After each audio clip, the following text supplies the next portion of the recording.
modest home of John Connor in Canoga Park, where the T-1000's epic hunt truly began. And that's where I'm meeting the man behind the liquid metal, Robert Patrick. Canoga Park, typical suburban neighborhood in Los Angeles, but I'm here with the man of the hour, the T-1000 himself, Robert Patrick. What's it like to be back here, man? Josh, I gotta tell you what, it's kind of spooky. What do you remember specifically about shooting the scene where you interact with the parents here?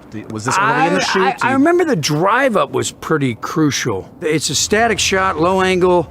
The car drives in with a "To Protect and Serve" logo, boom.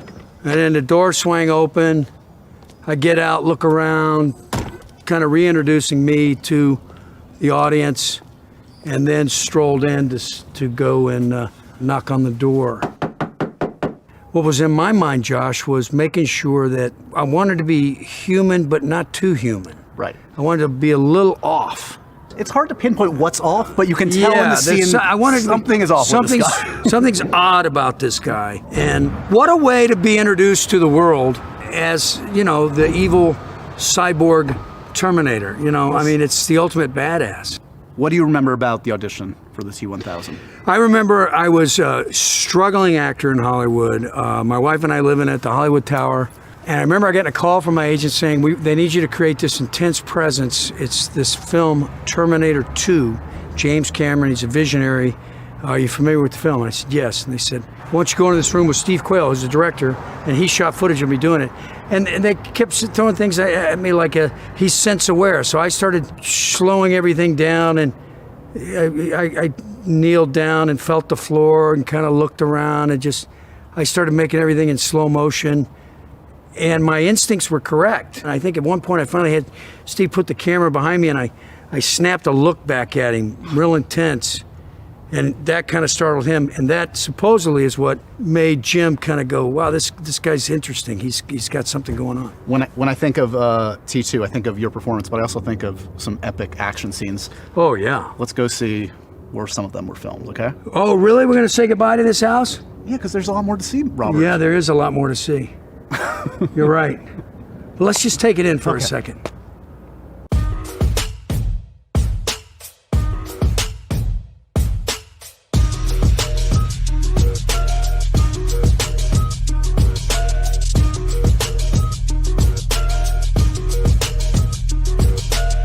Bull Creek Spillway, San Fernando Valley. What do you think of when we're standing here today?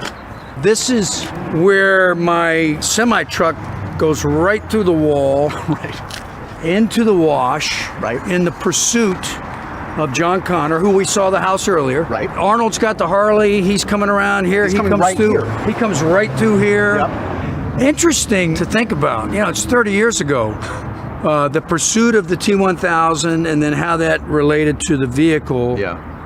And how do we continue to convey that forward movement going on? That was what I was preoccupied with. How do I make that in every frame look like I'm in pursuit of this being, even if I'm just sitting in a truck driving? You know? And even if you're probably a little terrified, because, I mean, that's a scary stunt to be a part of. You have to look like you're hugely confident, you know what you're doing, and you have one focus.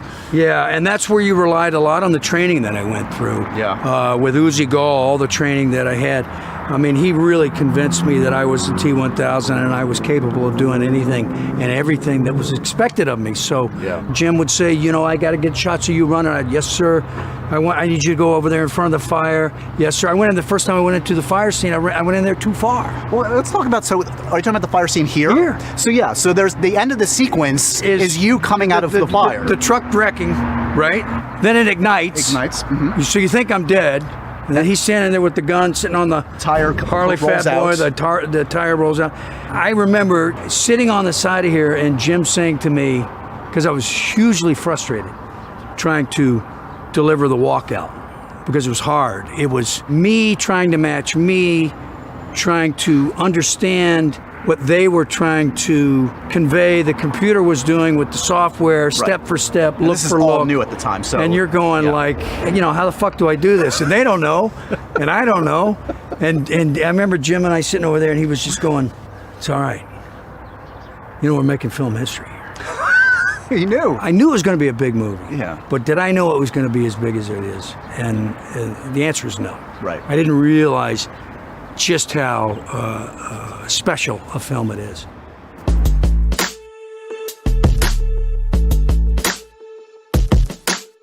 So the truck was there, and it came in there. None of these were here.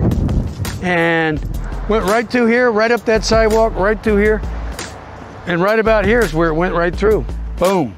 So look at how high that is. That's amazing. You know, and it just endoed right in there. One of the scenes I want to talk about is when you and Arnold face off for the first time at the Galleria. Oh my God. Because up until then, we don't know what you're capable of. Right. And suddenly we see that this guy can push Arnold around. Big secret. And it was a big secret to Arnold. I remember that day, I think he went to Jim and said, I want to pick Robert up. You know, I want to pick the T-1000 up and throw him around a little bit. And I think Jim said, no, you don't get it. He's much more dense than you are. You can't do that. If I remember correctly, he was kind of trying to process why he couldn't do it. So, but you're taking all these bullets. But I'm coming around the corner. Well, he's shooting with a shotgun, so I'm taking these blasts. So you've got that sequence. So every hit where it flowered, I had to remember where it was flowering, how to sell that hit as the T-1000, not a human being, back to the position. Boom, boom, boom. That's happening. And then the Beretta comes up. Yes. And the trick with that is how to not blink. This is what I'm saying. You barely blink at all. You can't blink. you get the T-1000, you can't blink. That was what Jim was saying. You can't blink. I know. So I had to, train with the weapons guys to get to the point where I could allow the powder to go in. And we figured out a way that where if I just stared off into the distance and locked my stare on an X. Right. And that's what we used all the way through the movie. If I was running after something, there was an X on it. Wherever I was going, there was just something there was something for me to focus everything there. And that sequence worked really, really great. The clinches and the throws into the styrofoam wall, hard. Arnold is a very strong guy. Of course. Much stronger than I was, but I was 165 pounds, so he curls that, for Christ's sake. I mean, so could he have picked me up? And yes, he could have, but the T-1000 you can't. We have to talk about the run. You have the run, the most iconic run next to Tom Cruise. You and Tom Cruise. He took it from me. My run was before his run. This is true. The run is no wasted effort. How do you keep going forward and make it look effortless? So below the waist is what I said I could have all the motion, and above I wanted to have my hands ready to turn into weapons. So we had that sort of, have the hands available to become, if you get close enough, So that was one of the things about it. One other sequence I have to ask about, the finale at the steel mill. Sure. So you fight with Arnold. I've heard that you actually you hit Arnold by accident. Was it by accident? Uh-oh. Was that confirmed? Was it confirmed, Arnold? Did you have a beef with Arnold? What happened? Did I actually do it by accident, my friend? I don't know. Yeah, it was by accident. I'm just kidding. It was by accident. How'd he take it? He took it like a man or a machine. Josh, I'm going to demonstrate on you. Please. He had this arm, I believe, had been mangled. Sure. So this arm was behind him. So now you're laying down on your face. Right. And I've got this big thing that I'm wielding this way. And I've got to send it flatly into the back. Yeah. And there was a mark that I was supposed to hit, and I do it like 3 or 4 times.